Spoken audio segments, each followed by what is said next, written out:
Magpipirito po ako na muntik na bumasulog kung babalik na rin ko na po. Tapos na po ang aking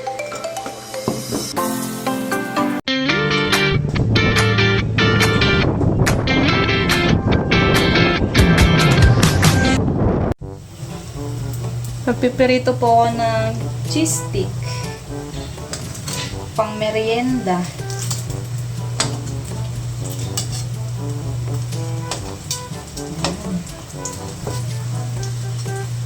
Dapat tama lang yung apoy nito.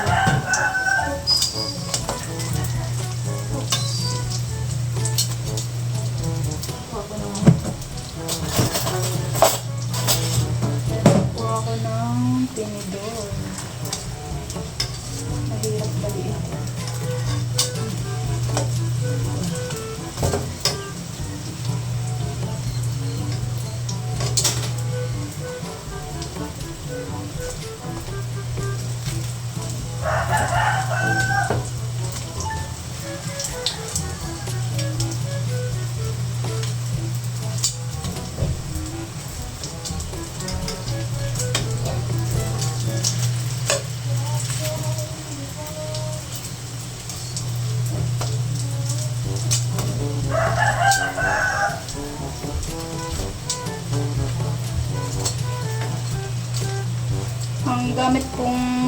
Ang gamit ko pong cheese ay yung queso di bola.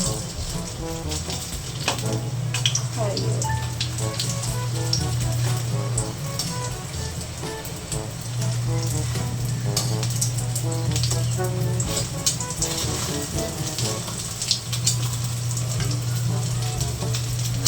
Oops. Oops, ang init.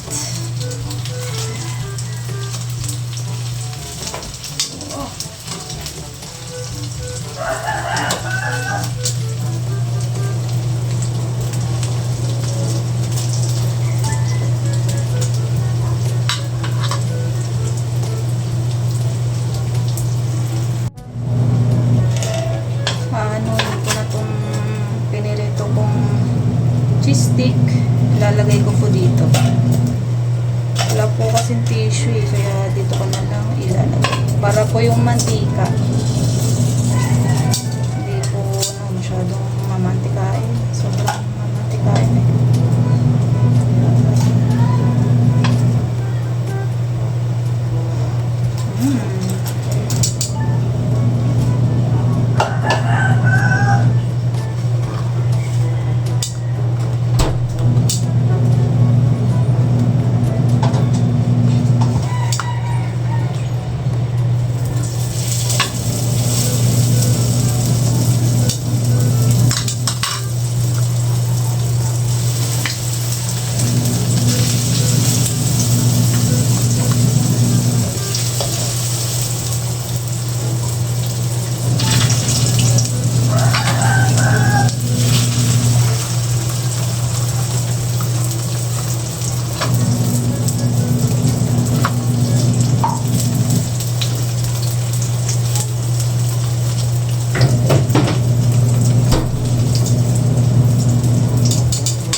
Yan po, nilagay ko na po itong second batch.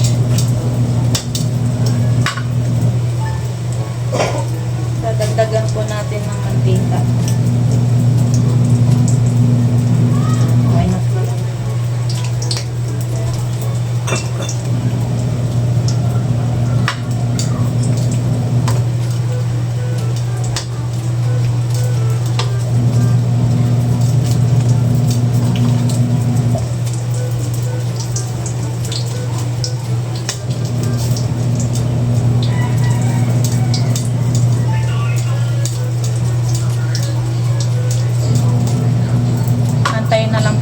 Maluto.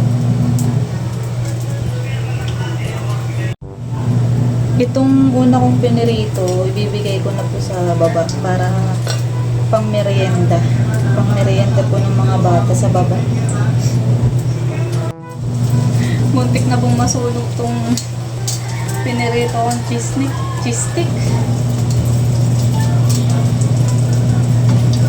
Bumaba po kasi ako. Kasi nasa third floor po kami.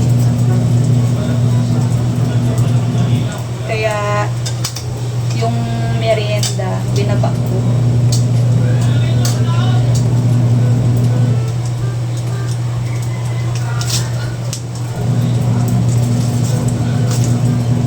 Gaganito lang po natin, ididiin po natin para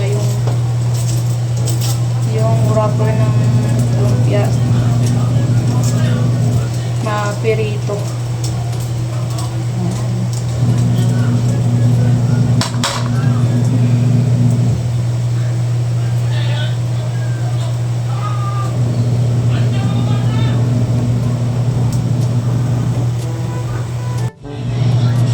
Susunod ko na rin po yung last batch na cheese stick.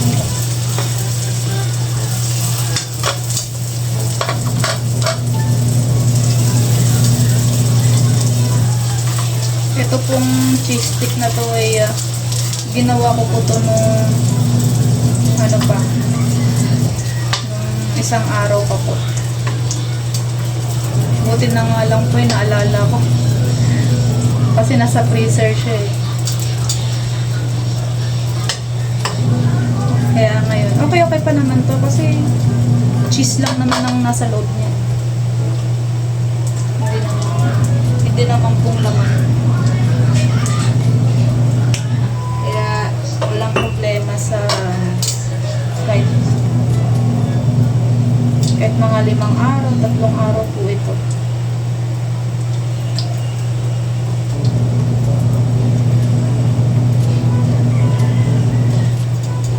Antayin po natin maluto.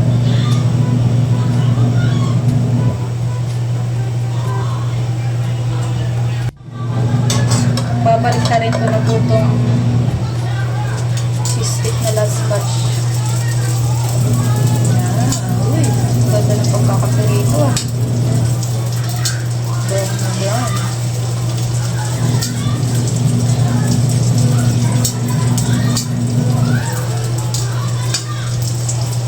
Dapat po tama lang ng pagkakapirito po nito tsaka apoy. Kasi nung nagpirito po ako nung isang araw is nasunog. Malakas pa lang apoy na inanahan ko.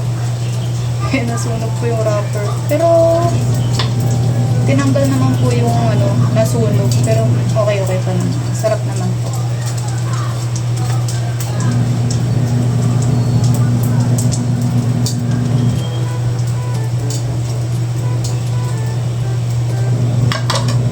Antayin po natin. Lapit na. Tapos na po ang aking nilulutong cheese stick. Wow! Sarap. Sarap ng cheese stick.